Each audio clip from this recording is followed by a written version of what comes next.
રાજકોટ જિલ્લાના ઉપલેટામાં વિધર્મીઓ દ્વારા હિન્દુ આગેવાન પર હુમલો કરવાની ઘટના સામે આવી છે, જેમાં રેસિડેન્શિયલ જીરાપા વિસ્તારમાં મોટરસાયકલ ઉપર નીકળી બરાડા પાડી અપશબ્દો વિધર્મી શખ્સો બોલતા હોવાથી તેમને અપશબ્દો બોલવાની ના પાડતા વિધર્મીઓ ઉશ્કેરાયા હતા અને ઉશ્કેરાઈને અપશબ્દો બોલી ઝપાઝપી કરવા લાગતા આસપાસના લોકો દોડી આવતા વિધર્મીઓ નાસી છૂટ્યા હતા। ત્યારે આમ હિન્દુ વિસ્તારમાં હિન્દુઓ પર વિધર્મી દ્વારા હુમલાના બનાવો વધતા હિન્દુ સમાજમાં રોષની લાગણી વ્યાપી હતી।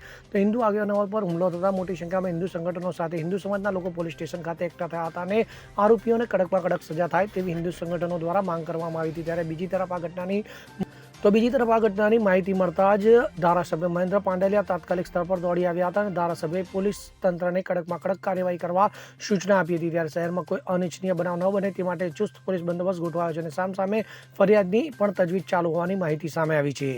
સરફરાજ કોડી સાથે CN24 ન્યૂઝ ઉપલેટા। હવે જુઓ દેશ દુનિયાની તમામ ખબરો તમારી આંગળીના ટેરવે। ઉઠાવો મોબાઈલ અને ગૂગલ પ્લે સ્ટોર પરથી ડાઉનલોડ કરો અમારી CN24 ન્યૂઝ મોબાઈલ એપ।